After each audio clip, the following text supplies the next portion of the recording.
First question இது. இப்படி கொடுக்கப்பட்ட எண் தொடரில், அதாவது 2, 7, 14, 23 கொஸ்டின் மார்க் வச்சுட்டு 47 கொடுத்துருக்காங்க. இது என்ன நம்பரா வரும் அப்படின்னு கேட்கிறாங்க. நம்ம அதுக்கான விடையை தான் கண்டுபிடிக்கணும். இப்படி எண் தொடரில் சில நம்பர்ஸ் எல்லாம் கொடுத்து இதுக்கு அடுத்த நம்பரோ இல்லாட்டி கிளாஸ் நம்பரோ என்ன அப்படின்னு கேட்டாங்க. என்ன பண்ணணும்னா, இந்த நம்பர்களுக்கு இடைப்பட்ட வித்தியாசத்தை நம்ம ஃபர்ஸ்ட் பார்க்கணும். என்ன டிஃபரெண்ட் இருக்கு அப்படின்னு பார்க்கணும். அப்ப பிந்தின நம்பருக்கும் முந்தின நம்பருக்கும் டிஃபரெண்ட் என்ன ஃபர்ஸ்ட் பார்க்கணும். இப்ப 7 - 2 எவ்வளவு டிஃபரெண்ட் வருது? 5 வருதா?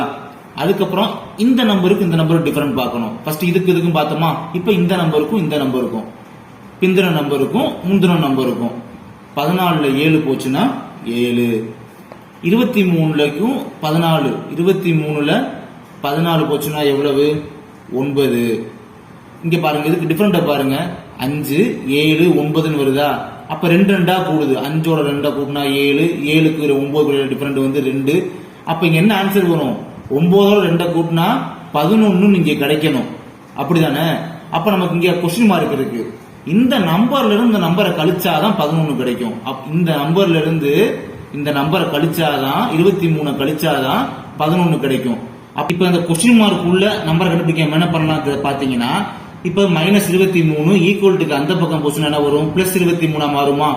ஆமாங்க. இப்ப கொஸ்டின் மார்க் அப்படியே இருக்கட்டும். 11 இந்த -23 அப்படியே இந்த பக்கம் போகும்போது, ரைட் ஹேண்ட் சைடு போகும்போது +23 மாறும்.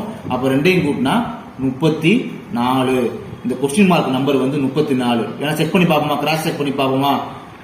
பாருங்க, 34 - 23 கழிச்சோம்னா 11 ஆன்சர் வருதா? அப்ப 34 அப்படின்றதுதான் விடை. 1056 என்ற எண்ணுடன் எந்த குறைந்தபட்ச எண்ணை சேர்த்தால் அதனுடைய கூட்டுத்தொகை முழுமையாக 23ஆல் வகுப்படும் அப்படின்னு கேட்டிருக்காங்க. இப்ப அதை கேட்டவங்க என்ன பண்ணுவோம்? நம்ம 4 ஆப்ஷன்ல ஃபர்ஸ்ட் ஆப்ஷன் ஒவ்வொன்றா நம்ம எடுத்து பார்ப்போம். ஏன்னா 1056 அப்படின்ற எண்ணோட ஒரு எண்ணை சேர்க்கணும்னு இருக்காங்க. ஃபர்ஸ்ட் ஆப்ஷன் எடுப்போம். ஆனா அவங்க பாத்தீங்கன்னா குறைந்தபட்ச எண் கேட்டிருக்காங்க. அப்ப 4 ஆப்ஷன்ல எது குட்டி நம்பரா இருக்குன்னு பார்ப்போம். நமக்கு ஆப்ஷன்ல 2, 3, 18, 21 இருக்கு. பார்த்தாலே தெரியுது 2 தான் குட்டி நம்பர், சின்ன நம்பர். அதுதான் இருக்கிற குறைந்தபட்ச எண். அப்ப இந்த 1056 அப்படின்றதோட 2 கூட்டுவோம், 1058 வருதா? அப்ப இந்த எண்ணோட பாத்தீங்கன்னா இந்த எண்ணோட கூட்டுத்தொகை சேர்த்துட்டோம். பாத்தீங்கன்னா இந்த எண் இருக்கு பாத்தீங்கன்னா முழுமை எண். இதுதான் இப்ப முழுமையான எண். இந்த முழுமையான எண் வந்து 23ஆல் வகுப்படும் அப்படின்னு இருக்காங்க. 23ஆல் வகுப்படும் அப்படின்னாலே கண்டிப்பா வகுப்பட்டு ஈவு தவிர மீதி வந்து 0 அப்படின்றது வரணும். அப்படி வந்தால் அது வந்து சரியான விடை. சோ அது என்னன்னு பார்ப்போம் வாங்க. இப்ப 1058 அப்படின்ற முழு எண்ணை நம்ம 23ஆல வகுக்க போறோம்.